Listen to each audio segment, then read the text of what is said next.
Something lives in the warehouse. I don't know exactly what it is, but it's probably been there for a long time. Long before I started exploring the place, at least. A massive warehouse just outside the city limits of my mid-sized hometown in the middle of nowhere. There's at least 5 stories to this thing, and I've only really ever explored the first and second. It's big enough that the mazes of shipping containers are always hiding new surprises, nooks and crannies home to dust, pests, and the occasional odd trinket that I'd pocket. Nothing massive. I've looked in a couple of the old crates too. The stuff stored there was mostly just clothes, and the place has been abandoned for long enough that most of it has rotted away or been eaten by moths as time goes on.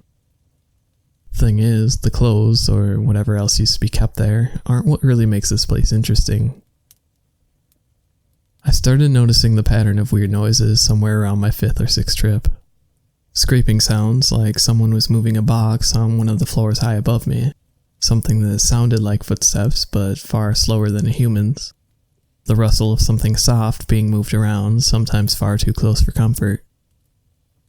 The acoustics of the warehouse seemed to conduct sound particularly well, so even though I could tell most of the noises were far away, I could still discern what they were, or what they might have been.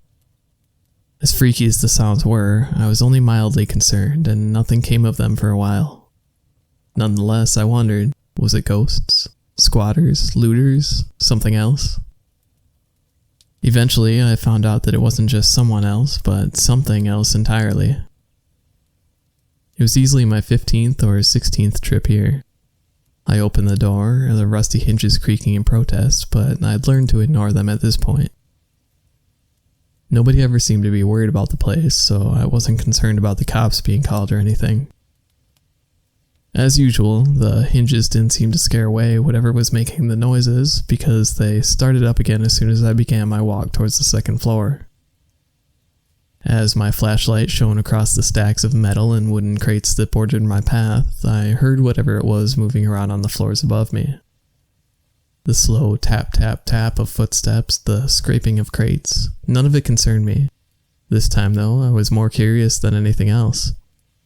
I could keep exploring the warehouse methodically, sure, but the noises. What the hell is going on? I was filled with a sudden determination. Screw looking around at the rest of this place, I'm gonna go see what's up there. I kept walking towards the stairwell that would take me to the upper floors of the building, purpose-fueling my steps this time instead of just a hobby or vague interest.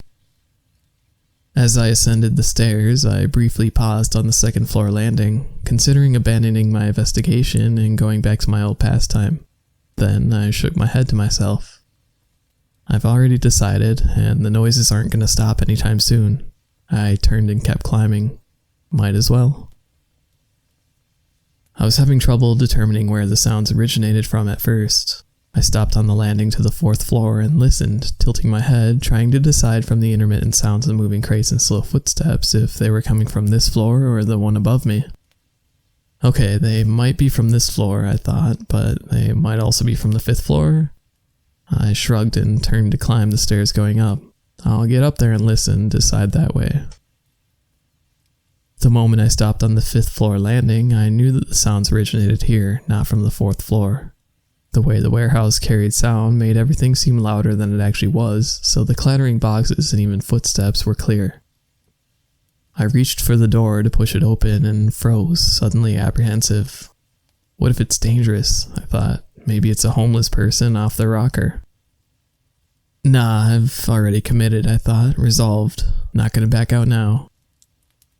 I slowly pushed the door open and leaned around it, ready to close it in front of me at the first sign of something being wrong as I shined my flashlight around the room. Instead of the cluttered space that I had expected, this floor looked nothing like the others. Where the other floors had boxes stacked all around the place, surrounding the support beams and bordering the paths, all the boxes on this floor had been removed from the center, instead lining the edges of the main room. The only exception to this was a pile of crates stacked in the middle. The rest of the place was clear. Water dripped from the ceiling and onto the floor next to the crates. The drip drip drip strangely quiet in comparison to the other noises. What the hell? I murmured aloud to myself as I stepped fully into the room and let the door swing shut behind me. I swept my flashlight around again, scanning the towers of boxes as I approached the ones in the center. About 3/4 of the way there, I heard something to my left. I stopped in my tracks, whipping my flashlight around to face the source, and saw something vanish behind a stack of crates, too fast for me to know what it was. I paused, frozen for a moment. Do I investigate the movement or the crates? I swallowed nervously. I'm closer to the crates, so I might as well take care of that first.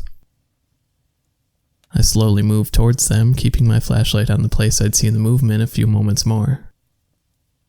When nothing else happened, I relaxed a little bit and turned to face the center crates. I inspected the one directly in front of me. It was wooden, nailed shut firmly enough that I was certain I wouldn't be able to pry it open without a crowbar. Luckily, I wouldn't have to open it to know what was inside. The block letters printed on the side read, "Feathers." Feathers? I murmured to myself. I guess for stuffing pillows, things like that, I surmised with an internal shrug. I turned my flashlight upwards to scan the pile. It looked like all the crates were the same. I frowned. Why feathers? My brain froze in place when I heard something move to my right. I whipped around, and one more time my flashlight caught something vanishing behind a pile of crates. "Hello?" I called, my voice surprisingly steady for the amount of adrenaline pumping through my system. "Who's there?" I didn't get a verbal response, but I heard a familiar rustling noise, the sound of something soft being shifted that I recognized from the other times I'd heard it during my exploration sessions. I blinked. Is this whatever's been making the noises? Hello? I called again, taking a step towards where I'd seen the movement. When catastrophe failed to strike, I took another step and then another. I've heard you making sounds up here for a while." The rustling happened again, accompanied by a couple of those tapping footsteps. "What is it?" I'm not here to hurt you or anything like that," I said, trying my best to come across as reassuring and friendly. "I'm just curious. Did you put those crates here?" I got no response for a few minutes as I got closer and closer to the edge of the room. I stopped before I reached the crates stacked there, shining my flashlight into the wide gap between two stacks. "If it was you, then what?" I started, but stopped as soon as something stepped out slowly from behind the box to the right. A pale, human face, no eyes, far taller than any human should have been. I backed up a step and felt my hands start shaking. This thing's face rode the edges of the uncanny valley. It looked human, but it didn't move, didn't emote, and it lacked anything organic aside from its shape. A white oval caught in the beam of my flashlight. I was completely lost for words. Hi? The face moved, but it wasn't just a face. The mask-like visage was attached to a tall creature, easily twice my height, shaped like a bird with a long neck bent like a vulture's. Their entire body, aside from their lower legs and feet, was covered in brown feathers, neatly preened and soft-looking, and their back was hunched, placing their face on a level with the rest of their body. I scanned downwards from there. Their legs were long, stilted, and their feet were strangely small when compared to the rest of them, the nails sharp and clean. The source of the slow, even tap-tap-tap footsteps. Their wings, instead of being folded like a normal bird's, hung down at their sides. At the joint where the claws would be on a pterodactyl, there was instead a pale set of human hands. Their movements were slow, calculated. They tilted their head for a moment, thoughtful, and then started walking towards me. Hey, I didn't mean to, intrude or anything, I said hurriedly, holding up my free hand and starting to back up very quickly. I can leave if you, whoa! I stumbled and fell, landing hard on my ass. I sat there for a second, startled, but as the thing approached, I very quickly became more concerned with them than my fall. I struggled to think of bargaining chips I could use to get this thing to not hurt me as I scrambled backwards on the ground. "I'm sorry, I didn't mean to trespass or anything," I laughed nervously. I promise I'm not here to hurt you." I bumped into something and realized that I'd reached the stack of feather-filled crates in the middle of the room. The water from the leak in the ceiling landed on my right shoulder, and I jerked away from it on instinct. It smelled foul, the stench of rot hitting my nose like a truck and further confusing my brain. The creature was too close for me to escape to the other side, so I pressed myself against the crate behind me, trying to get as far away from them and the leak as possible. I squeezed my eyes shut. Please, don't hurt me. I prepared myself for whatever means of attack this thing would utilize. To my surprise, though, an attack never came. Instead, they patted me on the head. I opened my eyes, surprised as they lowered their hand, the feathers rustling. They observed me for a moment longer, head tilted, and then bobbed it a couple of times as if to reassure me. Without further ceremony, they turned away from me and walked back towards the crates that first emerged from behind. I stared at them for a moment, then stood somewhat shakily. I said, "Alright, cool. Did you put the crates there?" They stopped and turned to face me. For a moment, I wondered if they even understood English, but then they nodded at me. "Oh, alright." They turned back and kept walking towards the crates. I hesitated for a moment, then followed them. If you don't mind me asking," I said, still somewhat nervous but a little reassured by the creature's actions, "why stack the crates like that? Are you just organizing?" The creature shook their head as they made their way around the crates. I followed behind them, not too closely, but close enough to see what they were doing with my flashlight. "Oh, then what for, if you don't mind me asking?" I added, repeating myself just in case. They turned to me and held up a finger as if to say, "Wait a moment." Then they pointed to the flashlight in my hands, then a small stack of crates next to us. I blinked at them. "What? Oh, here." I shined my flashlight onto the crates, trying my best to illuminate as many as I could. They nodded, seemingly satisfied, then bobbed their head back and forth, scanning the pile. If you're looking for another feather crate, there's one right there, close to the top," I said, somewhat tentatively, pointing to it. They followed where I was pointing and looked up at the crate, then nodded happily at me. I nodded back with a nervous grin. The creature began to climb the stack, easily scaling it with their long, steady legs, using the crates like stairs. At no point did they lose their balance, no matter how precariously they appeared to be perched on a thin ledge. When they reached the crate of feathers I'd pointed out, labeled with the same block letters as the others in the center of the room, they placed their hands to either side of it, and I realized how overall frail they looked. Suddenly, I wondered if they were going to be able to get the crate down. I'd be careful if I were," I started, but to my surprise, they lifted the box with ease.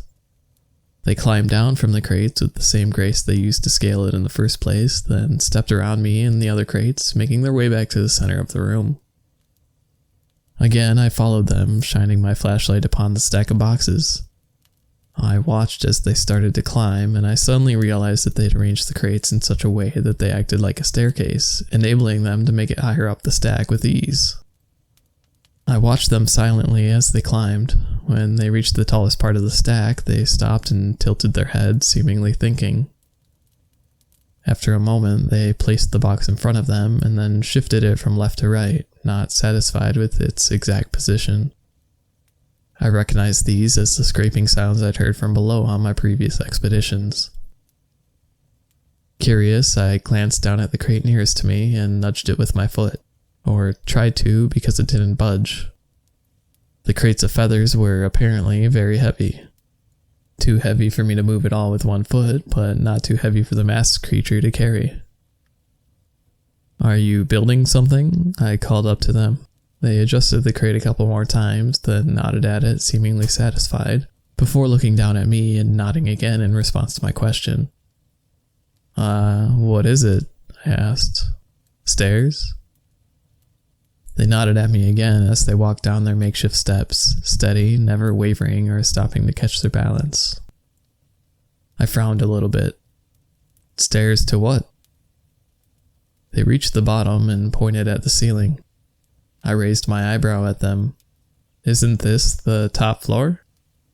They shook their head and pointed again at the ceiling, more emphatically this time. "There's another I started to ask, but then stopped as I looked up, bringing my flashlight beam with me to see more easily. There was a hole in the ceiling. That wasn't what was unnerving about it, though. It was what I could see and what I couldn't see that scared me. The light from my flashlight seemed to just stop when it reached the ceiling, as if refusing to go past the edge of the hole. Beyond that, there was nothing but a silent, oppressive void, nothing but shadow darker than the night outside. Nothing except a pair of perfectly circular white eyes. I was paralyzed with a sudden dread, my mouth half open where it had stopped when I was speaking. My flashlight beam wavered slightly with my trembling hand. What is that?" I asked in a shaky whisper. The masked creature simply looked at me and shrugged. They didn't seem afraid at all.